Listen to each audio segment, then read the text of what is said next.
अरे बेटा, राखी पर आ रही है ना तू? अरे माँ, तुम्हें पता है ना ये 8वां महीना लगा हुआ है, तो 8वां महीना में मैं राखी पर घर कैसे आऊँ? मेरी सास बोलती है कि 8वां महीना लग जाता है, कहीं नहीं जाना होता है, उससे पहले चली जाओ, नहीं तो उसके बाद जाना आना। हाँ बेटा, ये तो बात मेरे ध्यान से ही निकल गई थी। बात तो तुम्हारी सही बोल रही है सास, कि 8वां महीना लगते ही बहू या बेटियों को कहीं घर से बाहर नहीं निकलना होता है। तो माँ ऐसा करना, भाई और भाभी को भेज देना मेरे घर पे। और हाँ, मेरे ससुराल में आ रहे हैं ना भाई और भाभी, तो थोड़ा गिफ्ट अच्छा लाने के लिए बोलना, क्योंकि यहाँ मेरे सारे ससुराल वाले हैं माँ। अगर थोड़ा बहुत ऊपर नीचे हो जाएगा ना, तो तू जानती है ना कि मेरा ससुराल है, सब तरह तरह का ताना देना चालू कर देंगे माँ। अरे बेटा, तू बिल्कुल टेंशन मत लो, मैं कुछ चीज में कमी नहीं छोड़ूंगी तुम्हें।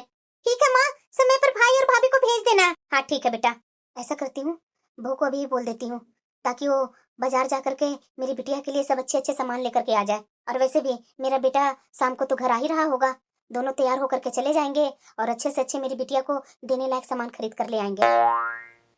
बहू, अरे बहू क्या कर रही है? वो अलमीरा में कपड़े रख रही थी माँ जी। अरे बहू, वो सब तो ठीक है, तुम्हें पता है ना कि राखी आ रही है?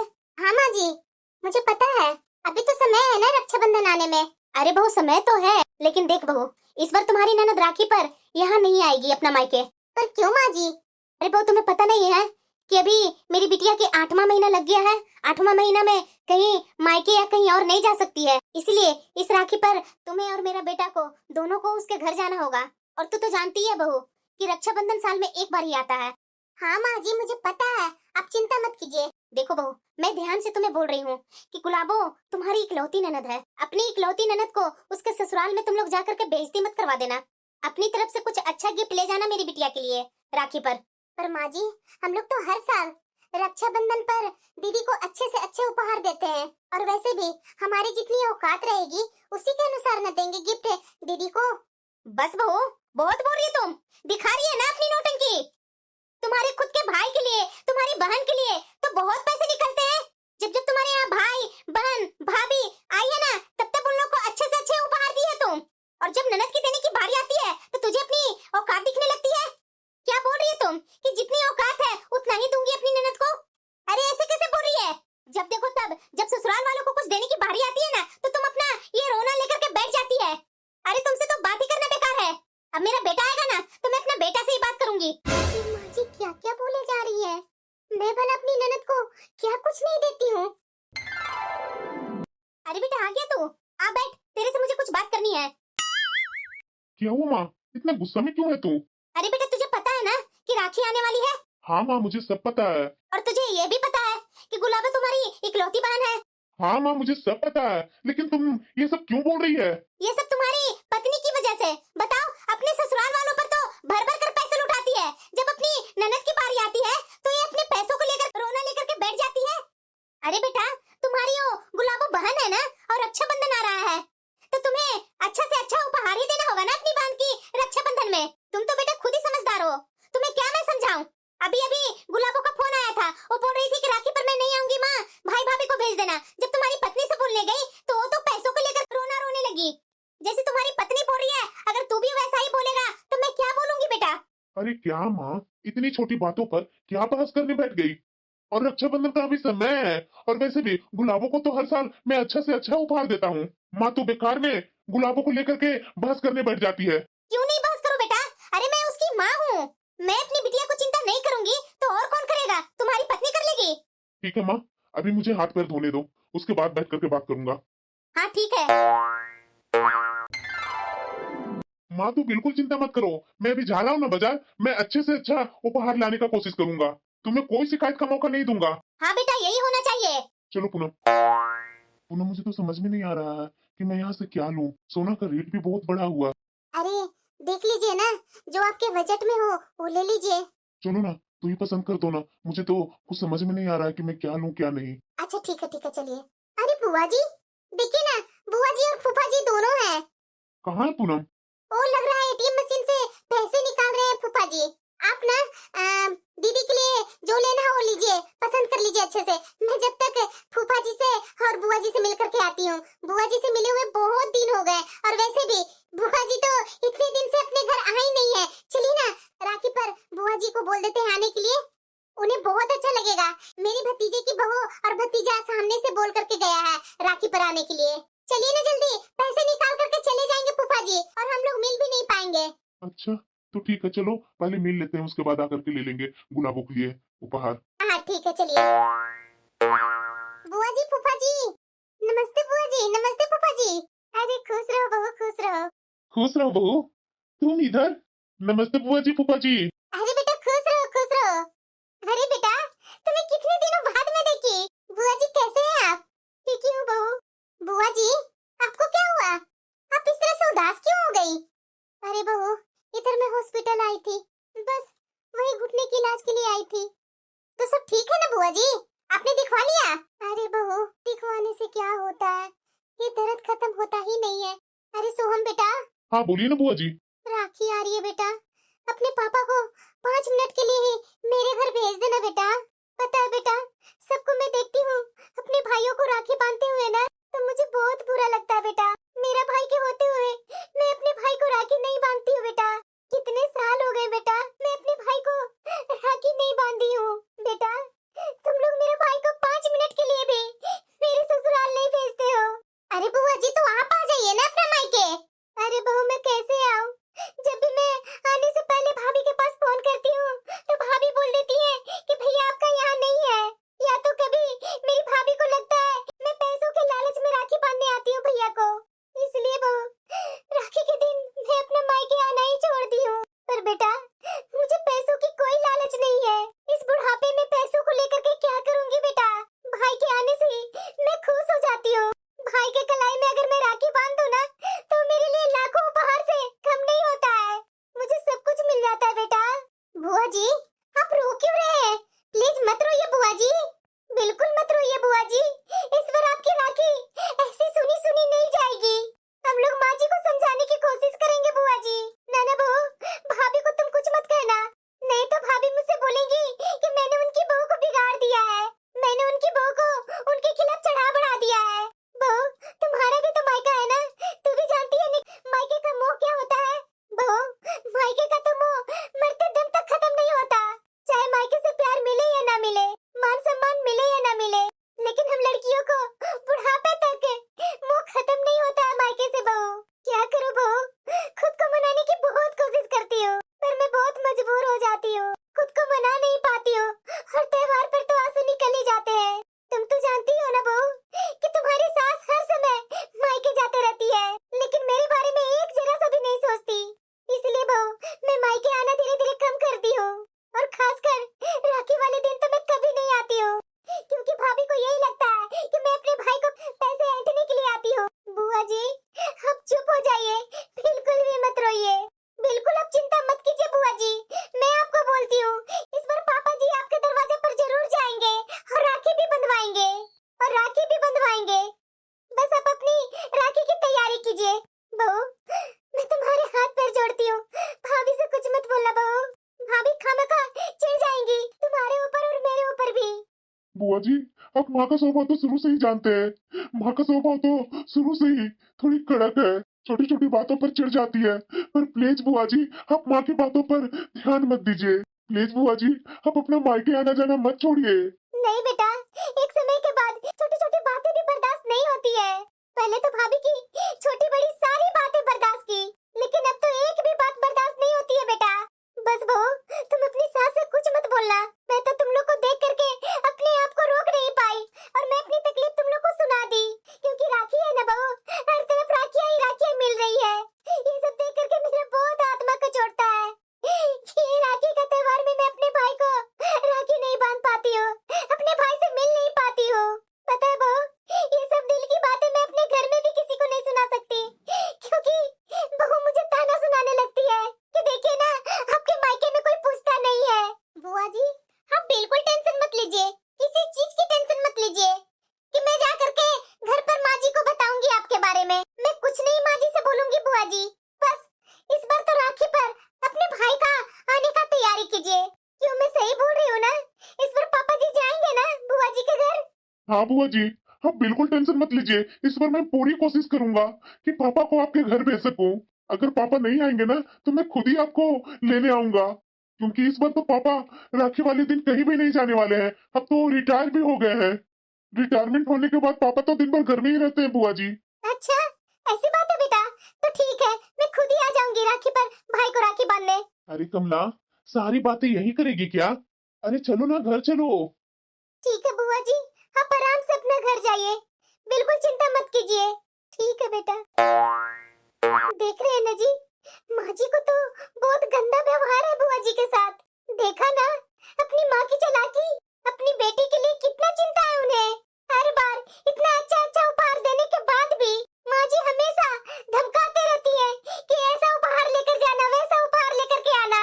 माँ जी हमेशा मुझसे बोलती है कि गुलाबो तुम्हारी इकलौती ननद है, साल में एक ही बार राखी आता है। बोलती है जब ननद की देने की बारी आती है तो ये तो हमेशा रोना लेकर के बैठ जाती है। आप ही बताइए, जो त्योहार माँ जी की बेटी की है वही त्योहार तो बुआ जी की भी है ना। देखा आपने बुआ जी कितना रो रही थी अभी, कितनी सीधी सादी है बुआ जी। अरे इतने दिनों में तो मैं भी देखी हूँ कि बुआ जी उतना हमारे यहाँ आती नहीं है, कुछ मांगती नहीं है। मुझसे ना बुआ जी का रोना बर्दाश्त नहीं हो रहा था, कितना मानती है सबको। पर पूनम, माँ को कौन समझा सकता है? माँ की गुस्सा देखी है ना तूने? अरे माँ के तो मुंह में जो आता है वो बोल देती है। मैं तो खुद देखा हूँ कि माँ ने बुआ जी को हमेशा ही अपमान की है, लेकिन माँ के सामने किसी की चलती कहाँ है पूनम? अरे माँ जी को छोड़िए, वो आपकी भी तो बुआ है ना, आपसे अपना सुख दुख बांटती है, आपको कितना चाहती है, माँ जैसा प्रेम देती है। तो क्या आप अपनी बुआ के लिए कुछ नहीं कर सकते? कुछ सोच समझ करके ही ना बुआ जी हमसे ये बातें बोल करके गई है। अरे बुआ जी आपको कितना मानती है, बिल्कुल अपने बच्चे के जैसा। आप बुआ जी के लिए कुछ नहीं कर सकते हैं, कम से कम माँ जी को समझा तो सकते हैं ना। वो आपकी माँ है, अगर मैं कुछ बोलूंगी ना तो उन्हें बहुत बुरा लगेगा, लेकिन शायद आपके समझाने के बाद माँ जी समझ जाए। आगे तुम लोग, इतना देर कहाँ लगी तुम लोग को? और ये क्या, कुछ सामान लेकर नहीं आए?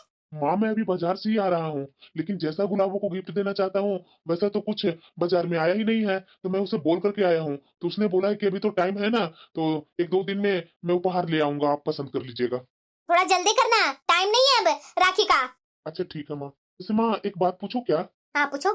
इस रक्षाबंधन में तो हमारा घर में सन्नाटा ही छाया हुआ रहेगा। मैं बोल रहा हूँ ना माँ, कि पहले बुआ जी तो अपने घर में आती थी ना, फिर अब बुआ जी क्यों नहीं घर में आती है राखी पर? ऐसा करो ना माँ, राखी पर बुआ जी को बुला लो ना, तो थोड़ा घर में खुशहाली लगेगा।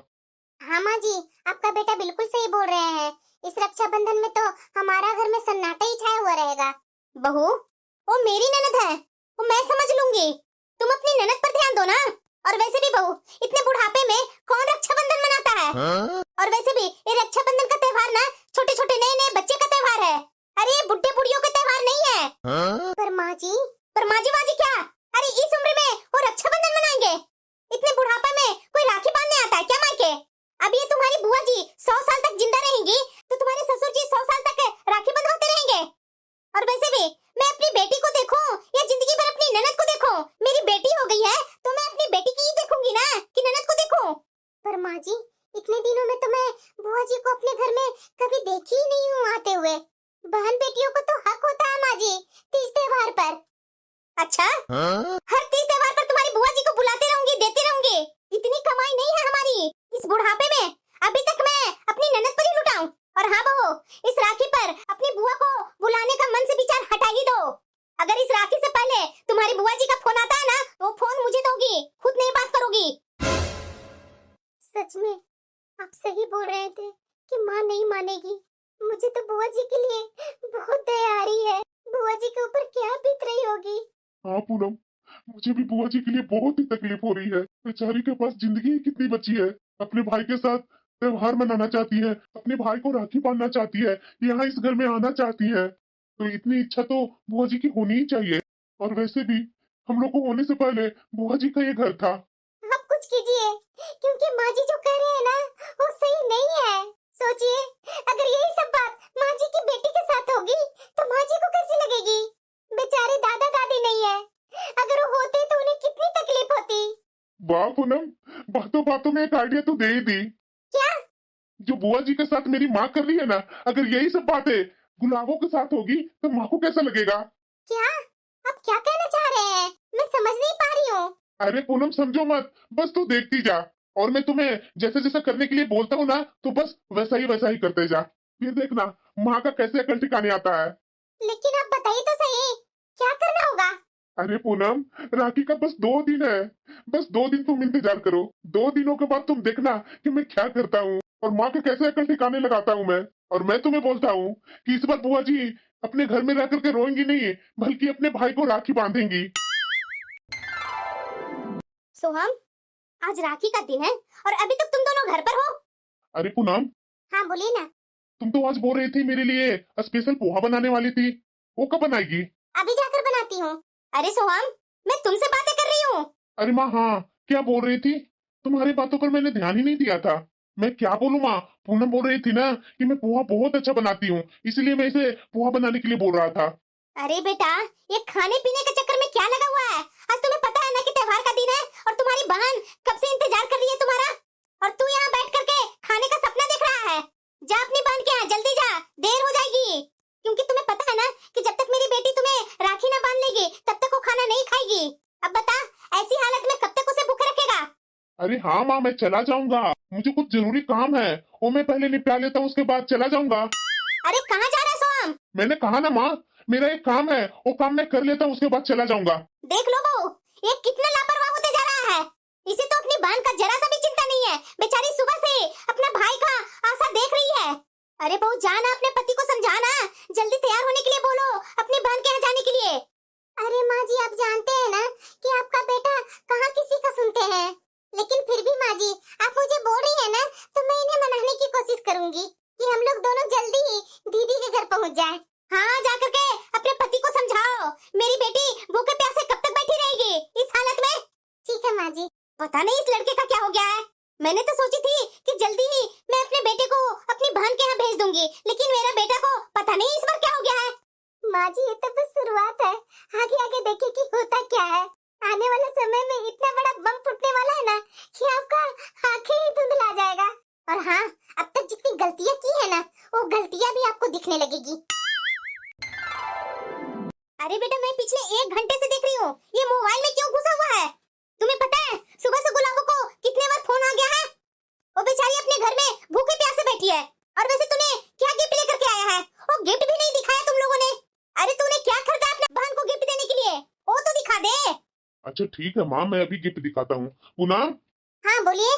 अरे जाकर के गिफ्ट ले आना ना, जो हम लोग ने गुलाबों के लिए लिया है। पर क्यों? अभी तो आप जान ही रहे हैं। अरे यार, माँ को दिखाना है, इसलिए मैं मांग रहा हूँ। अरे बहू, जाना लेकर के आओ ना, मैं भी देखना चाहती हूँ कैसा गिफ्ट लेकर के तुम लोग आई है। ठीक है माँ जी, अभी लेकर आती हूँ मैं। आज तो माँ जी को मजा ही आ जाएगा गिफ्ट देकर। ये क्या तरीका है बेटा? कैसा गिफ्ट लेकर के आया है अपनी बहन के लिए? ये 200 की साड़ी और ये आर्टिफिशियल ज्वेलरी लेकर के आया है।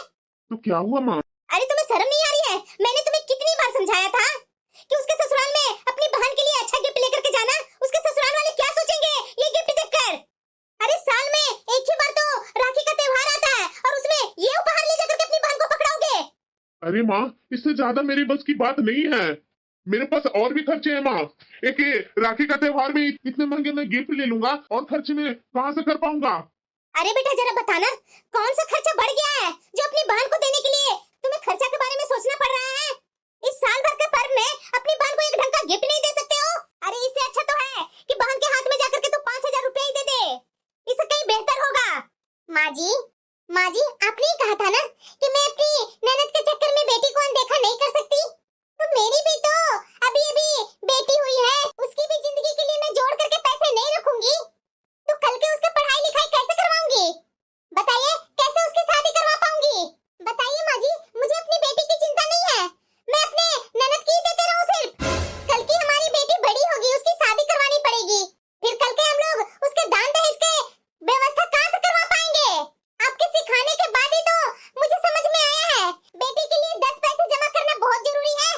और वैसे भी माँ जी, ननद का ठेका मैं जिंदगी भर लेकर के थोड़ी ना बैठी हूँ। अरे मेरी ननद 100 साल तक जिंदा बैठी रहेगी तो क्या मैं 100 साल तक उन्हें गिफ्ट देते रहूंगी? अरे भाई, इससे ज्यादा हमें औकात नहीं है जो दीदी को इतना महंगा महंगा हर एक साल उपहार देते रहूं। अगर ये आपको साड़ी पसंद है तो बताइए, हम लोग अभी दीदी के ससुराल जाते हैं, नहीं तो बात खत्म कीजिए, नहीं तो दीदी को फोन करके बोल दीजिए कि वो किसी के हाथ राखी भिजवा देंगी या उनका भाई बांध लेगा।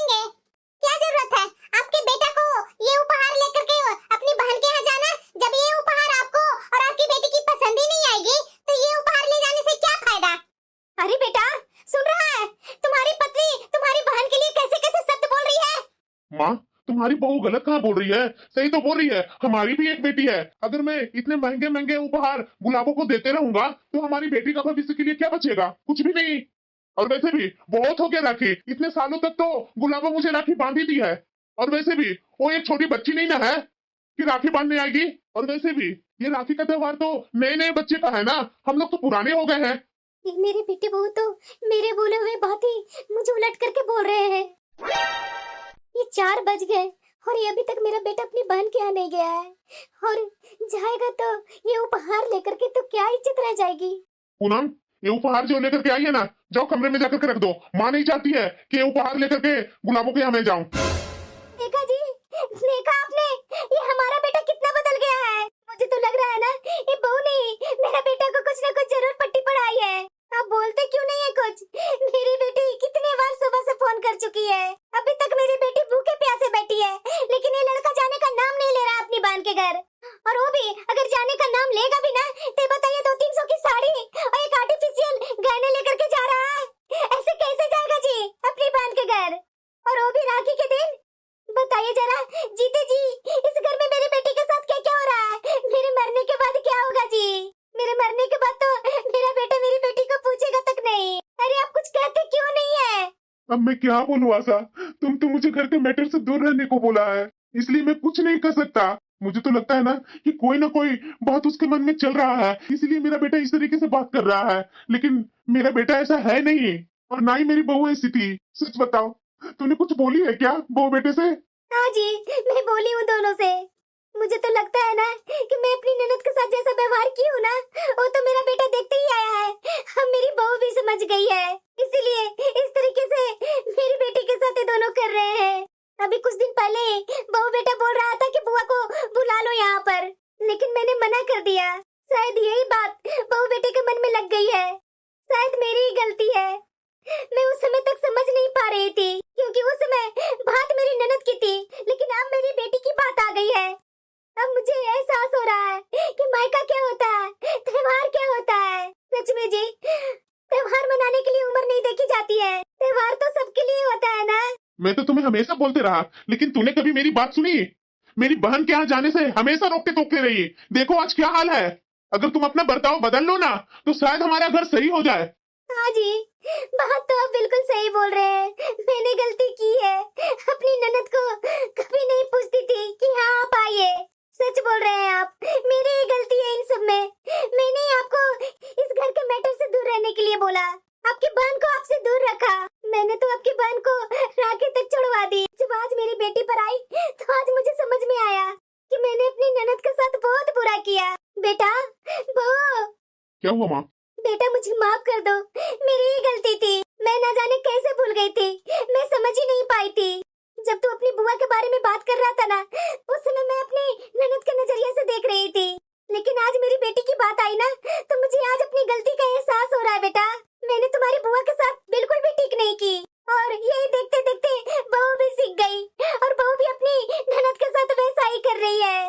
आज मेरी बेटी के ऊपर आया तो मुझे समझ में आया कि मायका क्या होता है, त्योहार क्या होता है, और राखी क्या होती है। बेटा, तुम अपनी बहन के यहाँ चले जाओ, बहुत आस लगा कर बैठी है बेटा, वो तुम्हारा इंतजार कर रही है बेटा।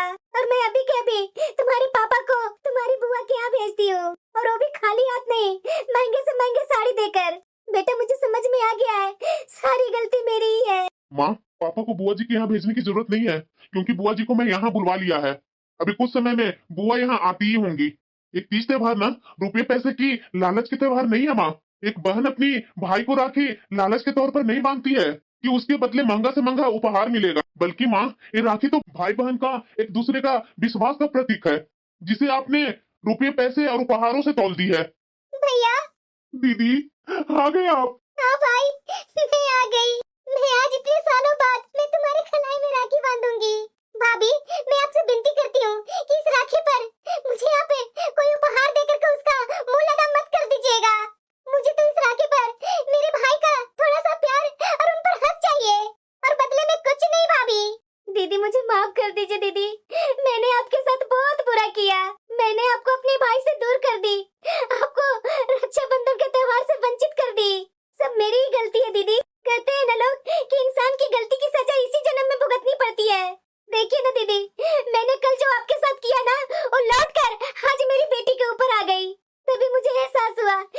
मैंने आपके साथ गलती की है, लेकिन दीदी मैं आपके सामने हाथ जोड़कर आपके पैर पकड़कर माफी मांगती हूँ। मुझे मेरी गलती का एहसास हो गया है दीदी, मुझे माफ कर दीजिए दीदी। और आगे से मैं आपके मायका कभी छुटने नहीं दूंगी दीदी, और ना ही आज के बाद आपके भाई से कभी दूर करूंगी। इस घर में जितना मेरी बेटी का अधिकार है ना, उतना ही इस घर में आपका भी अधिकार है दीदी। बुआ जी अब आप मत रोइए और आप यहाँ कुछ दिन आराम से रहिए। और हाँ बुआ जी, अच्छे से त्योहार मनाइए पापा के साथ, और अच्छे से पापा को उनका पसंद का राखी बांधिए। और हम लोग अभी अभी गुलाबों को जा रहे हैं ससुराल, शाम तक लौट करके आ जाएंगे घर बुआ जी। ठीक है बेटा, गुलाबो बिटिया की मेरा प्यार देना। बेटा मुझे माफ कर दे, जो अपनी बहन के लिए तू उपहार लेकर के आया है ना, सस्ता हो या महंगा जैसा भी हो, लेकिन इस उपहार में तेरा प्यार है ना, यही उपहार लेकर के जाना अपनी बहन के यहाँ। माँ जी हमने तो जानबूझ करके वो साड़ी आपको दिखाई थी और वो आर्टिफिशियल ज्वेलरी आपको दिखाई थी। असल में दीदी को देने के लिए तो हम लोगों ने बहुत ही सुंदर साड़ी खरीदी है। नहीं बहू, जो तूने मुझे पहले दिखाई थी ना, वही साड़ी लेकर के जा। कुछ महंगा देने की जरूरत नहीं है बहू। एक बार फिर तुम लोगों से मैं माफी मांगती हूँ, मुझे माफ कर दो बेटा। और आज के बाद तुम लोग से प्रॉमिस करती हूँ कि इस घर की बेटी या बहन दोनों के साथ कभी भी मैं दोहरा व्यवहार नहीं करूंगी, दोनों के साथ एक जैसा ही व्यवहार करूंगी।